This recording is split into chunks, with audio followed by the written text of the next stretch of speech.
Halo Sobat Tani, saya dan teman-teman sedang mengembangkan proyek dengan judul Pengembangan Deep Learning Model pada ArcGIS untuk monitoring kesehatan tanaman. Deep Learning merupakan salah satu terapan Artificial Intelligence yang mampu membuat model komputer untuk mempelajari suatu data yang kompleks secara otomatis. Penerapan Deep Learning pada ArcGIS sendiri ditujukan untuk mempelajari mengenai data geospasial yang disajikan. Deep Learning model ini diharapkan dapat melakukan analisis spasial dengan mengenali pola pada citra yang telah diambil baik menggunakan drone, satelit, maupun data geospasial lainnya. Metode ini membuat ArcGIS dapat mengklasifikasikan objek pada citra seperti bangunan, kendaraan, dan tanaman.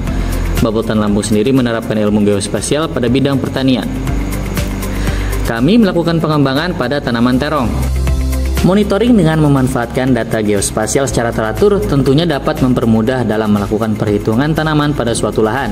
Selain itu juga meningkatkan akurasi dalam melihat sebaran kesehatan tanaman, dan tentunya hal tersebut dapat menimbulkan peningkatan produktivitas tanaman pada lahan yang digunakan. Citra yang telah diambil menggunakan drone diolah dengan aplikasi ArcGISsoft untuk mendapatkan data yang dibutuhkan ArcGIS nantinya. Citra yang telah diolah diubah filenya dalam bentuk TIFF untuk pelatihan data di dalam ArcGIS. Setelah pelatihan data selesai dilakukan, ArcGIS sudah dapat melakukan klasifikasi objek menggunakan deep learning yang sudah dibuat. Salah satu contoh model yang telah diterapkan ada pada video yang ditampilkan. Namun, masih banyak hal yang perlu dikembangkan lagi untuk dapat menyempurnakan model yang dilatih. Untuk melakukan pembuatan model deep learning ini sendiri, diperlukan beberapa alat, seperti drone, aplikasi ArcGISsoft, dan ArcGIS dengan lisensi profesional yang memerlukan biaya sebesar Rp27.500.000. Biaya ini terdiri dari drone Mavic 2 Pro dengan harga Rp26 juta dan juga lisensi ArcGIS Pro untuk personal use dengan harga sebesar Rp1.500.000. Halo Sobat Tani, pasti udah pada tahu kan metode menanam tanaman secara hidroponik? Hidroponik merupakan teknologi bercocok tanam tanpa menggunakan tanah sebagai media tanam, melainkan menggunakan air dan larutan nutrisi sebagai medianya. Salah satu tahapan budidaya menggunakan hidroponik yaitu proses penyemaian. Saat ini penyemaian masih banyak dilakukan dengan cara konvensional, yaitu dengan memasukkan benih secara satu persatu ke dalam rock wool. Cara tersebut memakan waktu yang lama dan memerlukan ketelitian tinggi untuk memasukkan satu benih ke dalam rock wool. Untuk itu Sobat Tani, kami membuat sebuah inovasi yaitu alat bantu semai untuk mempercepat proses penyemaian dan mudah digunakan, yang bernama Porsir. Alat ini bekerja dengan menuangkan benih, lalu benih disebar sesuai lubang penjatuh benih, kemudian alat akan melubangi rock wool. Setelah itu, tuas ditarik sehingga benih akan jatuh dan mengisi lubang rock wool. Kapasitas alat ini mampu menyemai hingga 60 benih dalam sekali penggunaan. Harga yang terjangkau dan mudah digunakan sehingga dapat meningkatkan kapasitas produksi dan efektivitas dalam bekerja. Halo Sobat Tani, kali ini kita sedang berada di salah satu greenhouse anggur milik Bapeltan Lampung. Di sini sedang dikembangkan salah satu ide, yaitu penggunaan cahaya merah dan biru untuk meningkatkan efisiensi di tanaman anggur loh. Tujuan dari ide tersebut ialah meningkatkan pertumbuhan tanaman anggur dengan menggunakan cahaya merah dan biru, di mana cahaya tersebut akan memicu klorofil A dan klorofil B untuk meningkatkan reaksi fotosintesis. Serta penggunaan panel surya atau energi surya dapat mengurangi emisi karbon dan pemanasan global karena menggunakan energi terbarukan. Mekanismenya, panel surya ini dan baterai atau aki ini menjadi peran utamanya, di mana sinar matahari akan diserap oleh panel surya dan mengubahnya menjadi energi listrik, serta energi listriknya akan disimpan di baterai ini. Rangkaian yang kami rancang dengan satu panel surya ini akan menyalakan 2 lampu selama 4 jam. Kenapa 4 jam? Karena fotoperiode di tanaman anggur ialah 16 jam. Tapi di Indonesia sendiri penerangan sudah 12 jam, sehingga 4 jam saja cukup untuk menerangi tanaman anggur. Dengan 800.000, Anda sudah dapat meningkatkan produktivitas tanaman Anda, serta Anda juga telah berperan dalam mengurangi pemanasan global. Ketika malam hari, greenhouse anggur Bapeltan Lampung menjadi seperti ini.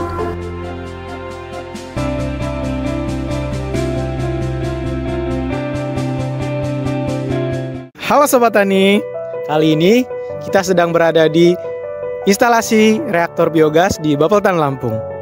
Di sini, kami akan menerapkan inovasi yang berupa desain sistem inlet digester dengan input air otomatis berdasarkan volume substrat.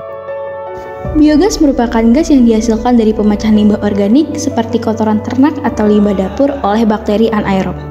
Komponen utama dari biogas adalah metana dan karbon dioksida.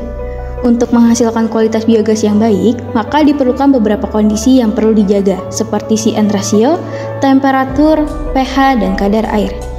Bapeltan Lampung bekerja sama dengan mahasiswa magang TMB IPB dalam merancang alat yang dapat melakukan input air otomatis berdasarkan jumlah feses yang dimasukkan. Berikut merupakan sistem input air otomatis pada inlet digester. Alat ini bekerja menggunakan sensor ultrasonik yang dipasang di bagian bawah pengaduk. Kemudian ini ada solenoid valve. Solenoid valve ini akan berfungsi untuk mengeluarkan air. Air akan keluar ketika sudah mencapai set point 1. Air akan menyala dari sini untuk memenuhi digester ini. Lalu ketika inlet ini sudah mencapai set point 2, solenoid valve akan menutup. Nah, alat ini bisa di set pointnya sesuai dengan kebutuhan dan kondisi masing-masing dari ibu dan bapak. Dengan menggunakan alat ini, dosis dari campuran dan air akan lebih presisi sehingga akan meningkatkan kinerja dari bakteri. Dengan harga Rp600.000, Sobat Tani dapat menggunakan alat ini untuk memperbaiki serta meningkatkan kualitas dan kuantitas gas yang akan dihasilkan. Halo Sobat Tani, saat ini kita akan berkunjung ke Screenhouse Hidroponik di Balai Pelatihan Pertanian Lampung. Inovasi yang akan kami perkenalkan kali ini adalah sistem monitoring Screenhouse Hidroponik di Bapeltan Lampung. Tujuan dari sistem monitoring ini adalah melakukan monitoring terhadap temperatur, konsentrasi, dan suhu larutan nutrisi dalam reservoir pada screenhouse serta meningkatkan efisiensi penanaman tanaman hidroponik pada screenhouse. Mekanisme kerja dari sistem ini adalah sensor akan mengukur suhu dan ppm larutan hidroponik, kemudian SP32 akan memberikan sinyal ke relay untuk menghubungkan aliran listrik ke pompa, serta membuka solenoid valve sampai konsentrasi dari AB mix lebih dari 1200 ppm. Selanjutnya, pompa akan menyala, lalu air dari nozzle akan disemprotkan agar suhu turun. Jika suhu sudah turun dan nutrisi sudah tercukupi, maka SP32 akan mengirim sinyal untuk mematikan pompa serta menutup katup solenoid valve. Manfaat dari adanya sistem ini adalah data kandungan nutrisi dan temperatur pada screenhouse akan terkolektif secara otomatis setiap harinya pada website dan dapat diakses oleh user di mana saja dan kapan saja secara online dan real time. Dan dapat menjadi early warning system bagi user untuk mengetahui keadaan tanaman. Dengan harga Rp1.500.000, Sobat Tani sudah bisa mendapatkan sistem monitoring screenhouse ini dan meningkatkan efisiensi hasil penanaman tanaman pada screenhouse Sobat Tani semua.